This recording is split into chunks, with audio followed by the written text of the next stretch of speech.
Olá pessoal, tudo bem? O tema da nossa aula de hoje é eletrônica analógica. E agora a gente vai dar uma olhada na definição de eletrônica. A eletrônica é uma área do conhecimento que aplica princípios fundamentais da física, como eletromagnetismo, óptica e física moderna no desenvolvimento de tecnologias. Desenvolve e estuda os circuitos eletrônicos e seus componentes, tais como o transistor, o diodo, os circuitos integrados, fotocélulas, microprocessadores, capacitores, indutores, resistores, entre outros.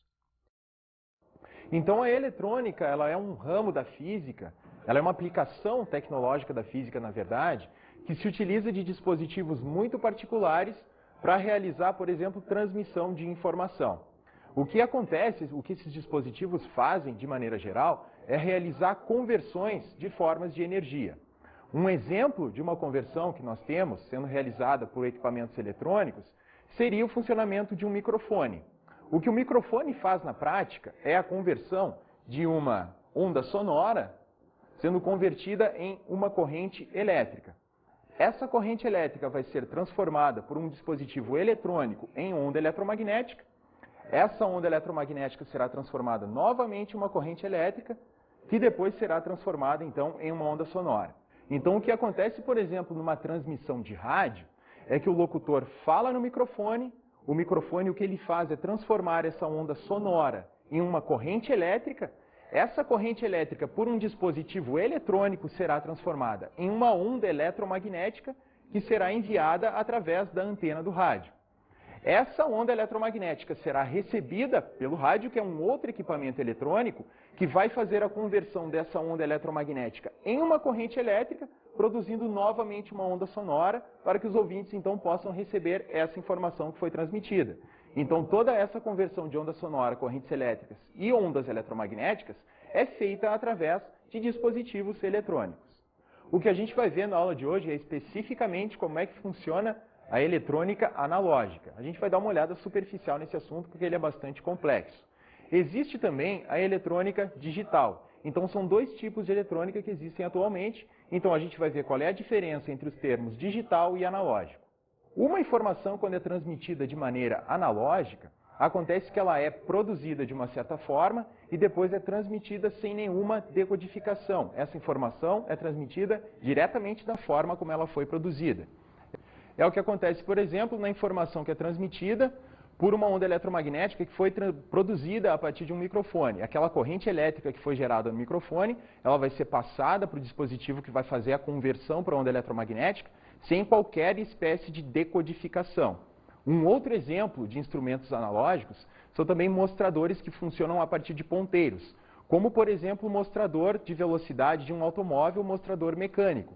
O que acontece é que o motor transmite diretamente uma certa informação e essa informação vai ser transmitida mecanicamente ao ponteiro sem qualquer decodificação. Já o que acontece numa informação transmitida de maneira digital é que essa informação é decodificada. O digital significam 2 dígitos. Na eletrônica digital, o que aparece são os dígitos 0 e 1. Então, as informações são todas elas convertidas dentro do circuito na forma de variações de tensão ou corrente que apresentam apenas 2 valores, sendo representados por 0 ou por 1.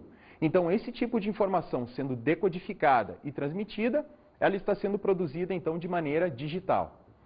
É o que acontece, por exemplo, nos celulares analógicos ou digitais, e agora a gente vai dar uma olhada um pouquinho a respeito disso. Onda eletromagnética viajando no ar sempre é um sinal analógico. Com a explosão de consumo do telefone celular, o reaproveitamento das faixas de frequências foi insuficiente para atender a demanda. Abandonar os princípios analógicos e converter a telefonia celular para sinal digital era a solução. Com a digitalização, é possível aumentar a velocidade de transmissão e estabelecer padrões mais eficientes de reaproveitamento das frequências. Surgiu assim o telefone celular digital, uma evolução do telefone celular analógico.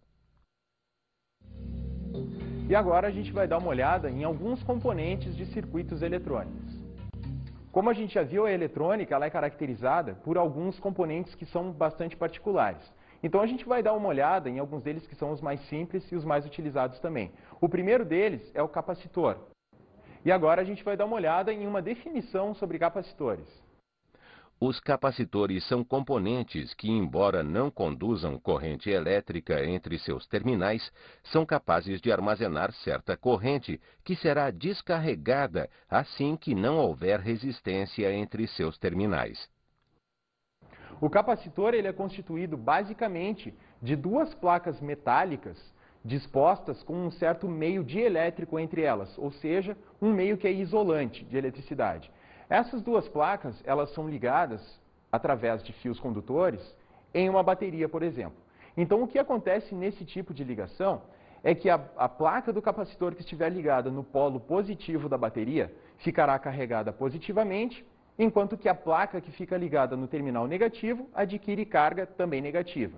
O que acontece no capacitor é que não ocorre passagem de corrente elétrica de um terminal para o outro, de uma placa para a outra do capacitor. Esse dispositivo ele serve para armazenar uma certa quantidade de corrente. E dependendo do que for preciso construir um certo circuito eletrônico, ele vai ter uma utilidade bastante específica. Ele tem uma grandeza relacionada com ele, que é a sua capacitância ou capacidade, que é igual à quantidade de carga que ele consegue armazenar, dividido pela diferença de potencial fornecida por aquela bateria. E a unidade de medida de capacitância é igual a carga por diferença de potencial, isso é igual a farad. E o que nós temos aqui são alguns exemplos de capacitores utilizados em circuitos eletrônicos. A construção desse capacitor é feita através de placas que são condutoras, colocando-se entre elas um meio dielétrico, e essas placas elas são enroladas, de tal forma que o capacitor fica nessa forma cilíndrica. Então nós teremos um terminal positivo e um negativo, então as placas ficarão carregadas positiva e negativamente com esse meio dielétrico entre elas. E aqui nós temos um outro tipo também de capacitores muito utilizado em circuitos eletrônicos. A forma que se representa um capacitor em um circuito elétrico, num esquema de um circuito, é a partir de dois traços verticais colocados paralelos, os dois exatamente do mesmo tamanho, representando que nós temos duas placas com um meio dielétrico entre eles, então mostrando qual placa vai ficar carregada positiva e qual negativamente. Dependendo da polaridade que esse capacitor for ligado, qual vai ser a diferença de potencial, qual o polo positivo, qual o negativo. Outro dispositivo também bastante utilizado em circuitos eletrônicos são os indutores. Vamos dar uma olhada na definição de indutor. O indutor é um dispositivo que gera uma tensão autoinduzida quando percorrido por uma corrente elétrica de intensidade variável, contrária à tensão do gerador. Ou seja, produz uma força contra a eletromotriz induzida. Os indutores eles são dispositivos que funcionam baseados no princípio da indução eletromagnética. O que nós temos aqui é uma representação de como aparece então um indutor em um circuito. Esse dispositivo ele é constituído por uma bobina, ou seja, um fio enrolado na forma de espiral, e tem um certo núcleo metálico dentro dessa bobina para concentrar o campo magnético que é produzido por essa bobina no momento que ela é percorrida por corrente elétrica.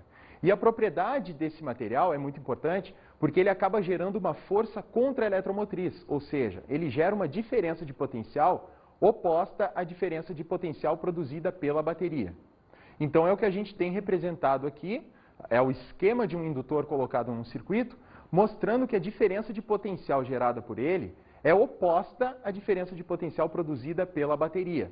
Isso se deve aos princípios da indução eletromagnética, que dizem que quando uma bobina como essa, por exemplo, é percorrida por uma corrente que tem um certo valor variável, acontece uma indução eletromagnética que gera uma tensão de sentido contrário. Então nós teremos a corrente percorrendo no sentido de A para B, e essa corrente é muito importante, ela tem que ter valores variáveis.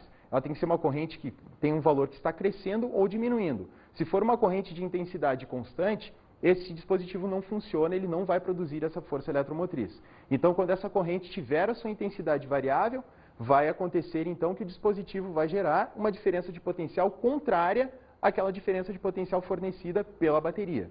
E aí, então, os indutores, dependendo da forma como eles são colocados no circuito, eles vão ter as suas propriedades sendo utilizadas de maneira bem específica.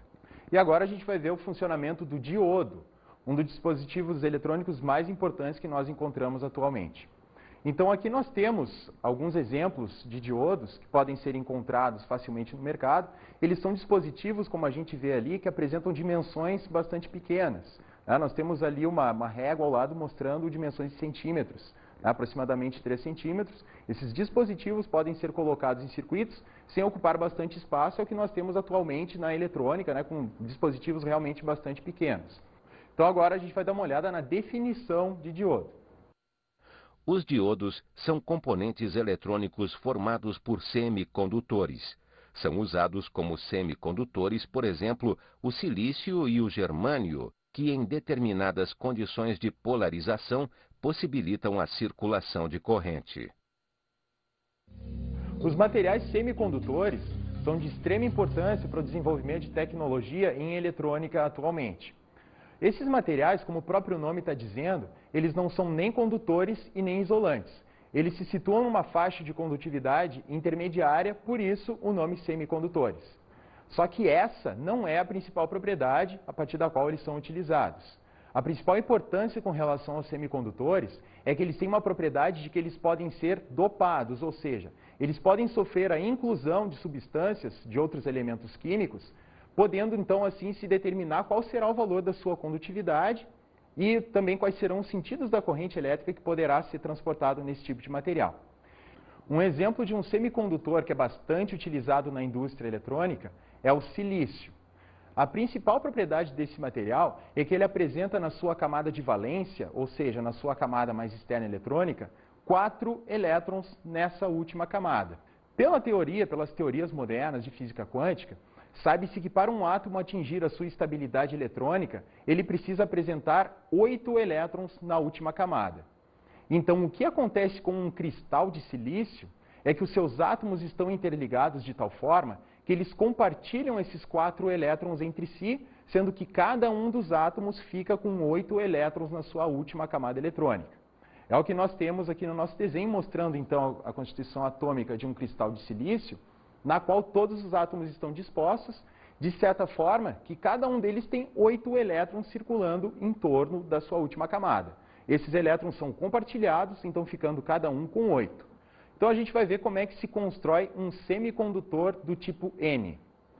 Semicondutor do tipo N significa que ele apresenta cargas livres negativas, por isso o N. Uma forma de se obter a partir do silício um semicondutor do tipo N é dopando esse material com átomos de fósforo. O fósforo ele é um elemento que apresenta 5 elétrons na sua última camada eletrônica. Então, se nós inserirmos um átomo de fósforo num cristal de silício, o que a gente vai ter então vai ser o seguinte. Como ele apresenta 5 elétrons na última camada, no momento em que ele for encaixado na estrutura cristalina do silício, um elétron vai ficar sobrando, ou seja, não vai ser compartilhado. Então ele vai ficar caracterizado como sendo um elétron livre. Se nós colocarmos diversos átomos de fósforo, então, num cristal como esse, nós teremos uma grande quantidade de elétrons livres no cristal de silício, portanto ele ficará caracterizado como um condutor do tipo N, ou seja, que apresenta cargas livres negativas para conduzirem eletricidade. E o funcionamento de um semicondutor do tipo P é dado pelo seguinte. Se nós colocarmos agora na nossa estrutura, no cristal de silício, átomos de alumínio, o alumínio ele apresenta na sua última camada 3 elétrons na última camada, na camada de valência. Então o que vai acontecer se você colocar um átomo de alumínio numa estrutura, num cristal de silício, é que vai ficar um buraco, ou seja, uma lacuna, um não elétron. No momento que esse átomo entrar na estrutura cristalina do silício, o silício apresenta 4 elétrons na sua última camada. Tendo um átomo com 3 elétrons na última camada, vai ficar um espaço vazio, que deveria ser ocupado por um elétron do silício. Então, o que acontece é que nós ficamos ali com um portador de carga, entre aspas, que seria um portador positivo, ou seja, um não elétron. Então, quando nós tivermos uma movimentação de cargas acontecendo num condutor como esse, num semicondutor do tipo P, o que acontece é que essa lacuna, esse buraco, esse não elétron, vai se deslocando ao longo da estrutura cristalina como se ele fosse uma carga positiva. Então, se nós colocarmos diversos átomos de alumínio na estrutura cristalina do silício, ele vai ficar com um portador de carga, entre aspas, que seria um portador de carga positivo, por isso semicondutor do tipo P. Mas como posso entender isso na prática? Isso pode ser entendido na prática a partir da construção de um diodo. Um diodo é um dispositivo que ele é construído a partir da junção de dois semicondutores. Um semicondutor do tipo P e um semicondutor do tipo N. O semicondutor do tipo P pode ser um cristal de silício dopado com alumínio e o semicondutor do tipo N pode ser um átomo de silício dopado com átomos de fósforo. Então, fazendo a junção desses dois semicondutores, nós teremos um semicondutor com portador de cargas positivas e um semicondutor com portadores de cargas negativas, ou seja, elétrons. Na região da junção entre esses dois cristais, vai se formar o seguinte: como nós temos cargas negativas de um lado e cargas positivas do outro, acontece que os elétrons, ou seja, as cargas negativas do semicondutor do tipo N, vão acabar atravessando essa região de fronteira, passando então a constituir aqui o semicondutor do tipo P. O mesmo vai acontecer com esses buracos, com essas lacunas. Atraídos pelos elétrons, eles serão então levados para o outro lado. Então se forma nessa região da junção entre os dois semicondutores a chamada faixa de fronteira, ou então a faixa de depleção do semicondutor. E agora a gente vai ver como é que é feita a representação de um diodo em um circuito eletrônico. O desenho que representa o diodo no circuito se assemelha muito a uma seta. E na ponta dessa seta, nós temos ali uma barra transversal colocada então. Então nós temos dos dois lados do diodo representando qual é a polaridade positiva e qual a negativa. Essa seta ela acaba indicando qual vai ser o sentido da corrente elétrica que vai percorrer o diodo quando colocado num circuito. E agora a gente vai ver como é que é o funcionamento de um diodo no momento em que ele é inserido em um circuito eletrônico. Então aqui nós temos uma representação de um diodo ligado com um gerador de força eletromotriz, ou seja, uma bateria. Então nós temos representados aqui os sentidos da corrente convencional, sentido convencional da corrente elétrica, que vai sempre da polaridade positiva da bateria chegando até a polaridade negativa, e nós temos também o sentido do fluxo de elétrons através desse circuito, que é igual ao sentido contrário da corrente elétrica convencional. Bom, então o que vai acontecer no diodo é o seguinte: essa ligação que nós temos aqui na nossa representação da bateria com o diodo é chamada de polarização direta. Essa é a ligação que permite passagem de corrente elétrica através do diodo. Se nós formos dar uma olhada aqui, nós temos o terminal, ou seja, o semicondutor positivo do diodo, o semicondutor do tipo P, ligado no terminal positivo da bateria. E o semicondutor negativo, ou seja, o semicondutor do tipo N, está ligado também na polaridade negativa da bateria. Então essa é a polarização que permite passagem de corrente através do diodo. Ele está sendo ligado de uma certa forma que a gente chama de polarização direta. E dessa forma é permitida a passagem de corrente. Se nós invertermos a polarização do diodo, nós vamos perceber então que não há possibilidade de circular corrente no diodo. Ele não permite a passagem de corrente no outro sentido. Então nós temos aqui, o que acontece é que os portadores negativos do semicondutor do tipo N, eles são atraídos para essa extremidade aqui do semicondutor, enquanto que os portadores positivos do semicondutor do tipo P são atraídos para essa outra extremidade. O que acontece é que essa faixa de fronteira que existe entre os dois semicondutores, ela é alargada, acontece uma diferença de potencial que aumenta nessa região, que acaba impedindo a passagem da corrente elétrica nesse sentido. Então a principal utilidade que existe para o semicondutor, para o diodo num circuito, é permitir corrente elétrica em apenas um sentido. Corrente elétrica no sentido contrário é impossibilitada de acontecer. Então o diodo é utilizado na construção de dispositivos que são chamados de retificadores de corrente alternada. Os retificadores de corrente alternada são dispositivos que pegam uma certa corrente alternada de entrada e geram uma corrente contínua de saída, ou seja, uma corrente com apenas um sentido de movimento. Então, um exemplo que nós temos aqui é de uma fonte de corrente alternada associada com um diodo. O que vai acontecer é que esse gerador, essa fonte de corrente alternada, ela produz uma corrente que varia o seu sentido. Então, o que nós temos aqui é o gráfico dessa intensidade de corrente variando em função do tempo. Nós percebemos que a corrente atinge valores máximos em um sentido, depois se reduz e atinge valores máximos no sentido contrário, ou seja, é uma corrente cujos portadores de carga estão oscilando em torno de certos pontos. Eles não estão fluindo em apenas um único sentido. O que vai acontecer quando eu colocar um diodo nessa situação é que ele permite a passagem de corrente em apenas um sentido.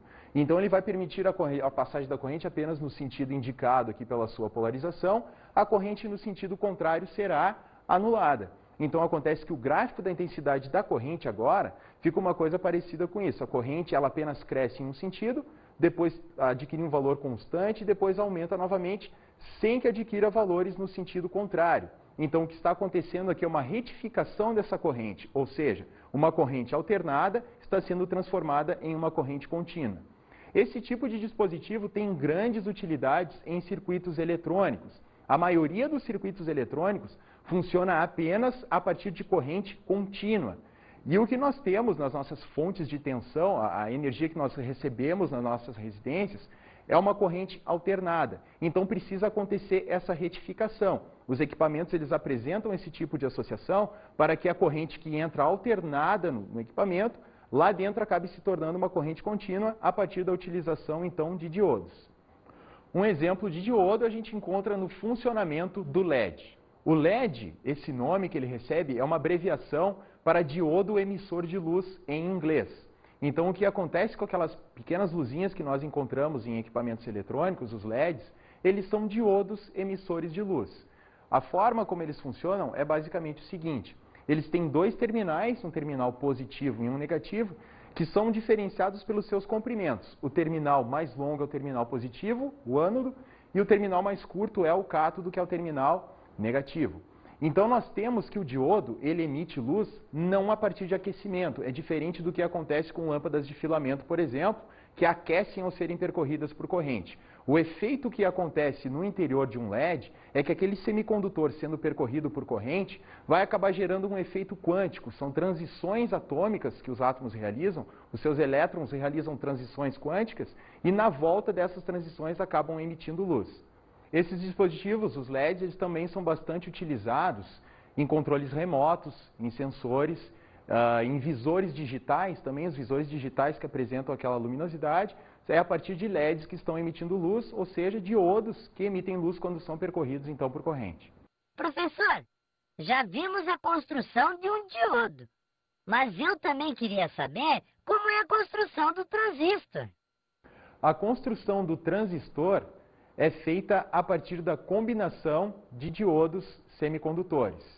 Um exemplo de um transistor seria o que nós temos aqui. Ele é constituído por uma junção PNP ou NPN. São três cristais semicondutores associados. Um desses semicondutores é chamado de coletor, o outro base e o outro emissor, dependendo do tipo de construção que nós tivermos. Então, esse tipo que nós temos aqui, o PNP, é representado da maneira como nós temos abaixo. Emissor, base e coletor, representados a partir de um círculo com aquelas setinhas ali dentro, com as suas polaridades positiva e negativa representadas lá em cima. Um tipo de condutor, um tipo de transistor do tipo NPN, é representado da maneira que segue, também tendo o coletor, base e emissor, certo? Sempre com dois semicondutores de sinais iguais, N ou P nas extremidades, com um diferente no meio, que será a base. E aqui nós temos a representação também do transistor do tipo NPN, colocado então num circuito. Então agora a gente vai ver como é o funcionamento do transistor. Então aqui nós temos um exemplo de um transistor sendo utilizado em um circuito, onde ele é associado a duas fontes de força eletromotriz. Uma fonte de força eletromotriz de entrada e outra fonte de força eletromotriz de saída. Isso também está conectado com uma chave. Então, no momento em que nós ligarmos a chave do circuito, então nós vamos ter uma corrente elétrica percorrendo então o circuito constituído pelas duas fontes e pelo transistor. O que acontece é o seguinte: nós sabemos que o sentido do fluxo de elétrons através de um circuito é igual ao sentido contrário da corrente convencional, que está representada aqui por IB, certo? Saindo sempre da polaridade positiva, indo no sentido da polaridade negativa do gerador. Então, o fluxo de elétrons, que parte aqui do terminal negativo da bateria, vai acabar entrando aqui no emissor desse transistor. E o que acontece é que o emissor em um transistor é a região que apresenta a maior dopagem. Como aqui nós temos um semicondutor do tipo N, ele foi bastante dopado com átomos de fósforo que vão fornecer então bastante elétrons livres para esse local. Então nós teremos um grande fluxo de elétrons indo no sentido do coletor.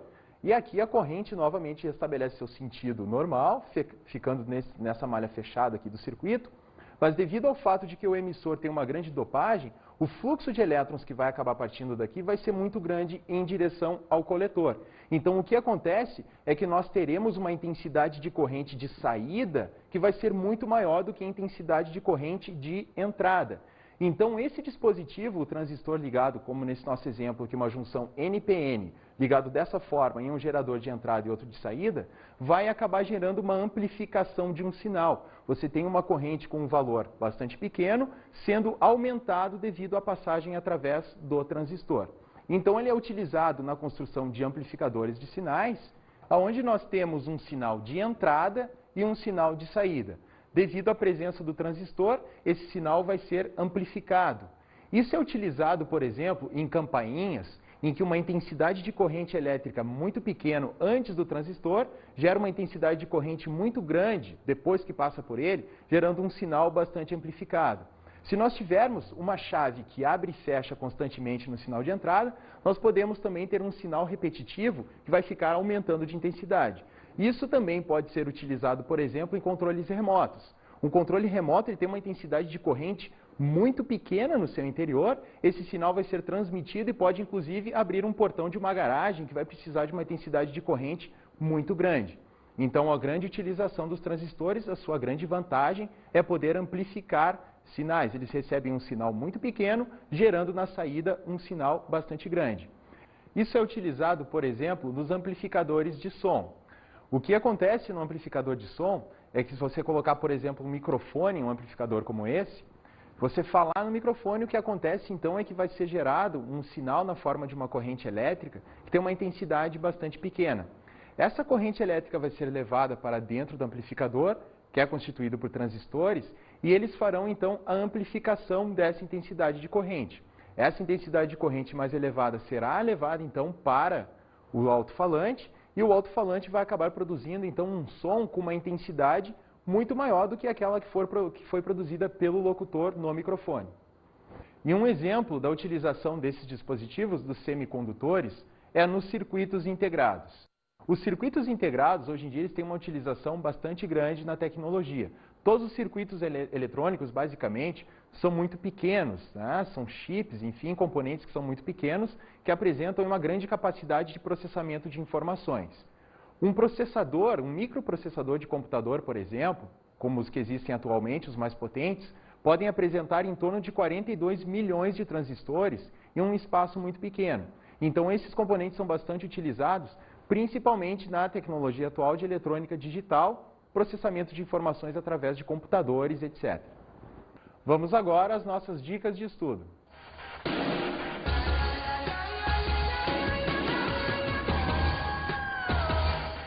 Pessoal, essa nossa aula de hoje, ela foi de um caráter bastante informativo. Não é um assunto que é trabalhado geralmente no ensino médio, mas eu resolvi trazê-lo devido ao interesse, enfim, gerado dentro de eletrônica. Então, o que seria bastante interessante seria vocês procurarem se informar melhor a respeito em revistas que aparecem de eletrônica, revistas técnicas, etc. e tal, e também dar uma olhada em lojas de componentes eletrônicos para ver como é que funcionam, ou então para ter um contato mais direto com esses componentes, como indutores, capacitores e diodos, que são componentes bastante pequenos realmente, apesar da sua complexidade e da sua grande utilização. Também dá uma olhada em equipamentos que estejam já danificados, eletrônicos, e abrir e ver como é que é a cara desses componentes, esses circuitos integrados, que realmente a eletrônica é uma área bastante interessante de pesquisa aí dentro da física. Então tá, pessoal, espero que vocês tenham gostado da aula de hoje e até a próxima.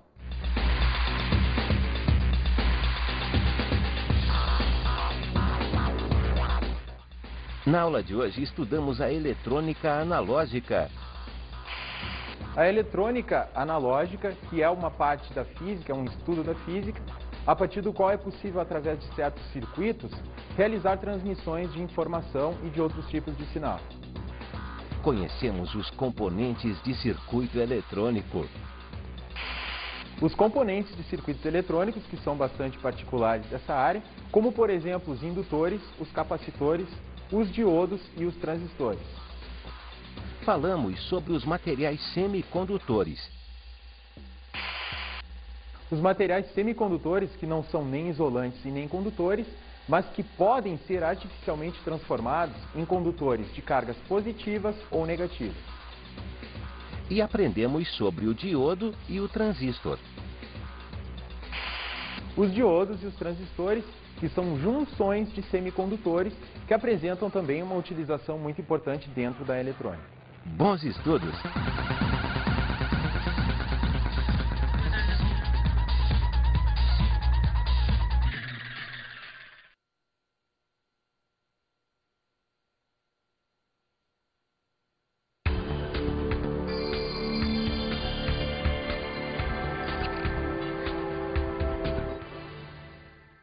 O interessante para esse tipo de aula, como ela é de caráter mais informativo, é não dar tanta ênfase na parte da física mais aprofundada, como por exemplo a física dos semicondutores, que é uma coisa que é bastante complicada.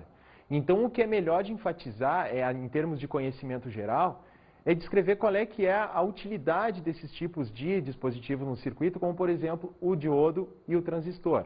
Ficando claro qual é o papel deles no circuito, acho que fica uma coisa um pouquinho mais simplificada do que a gente tentar aprofundar na física dos semicondutores, que é uma coisa que realmente é bastante complicada.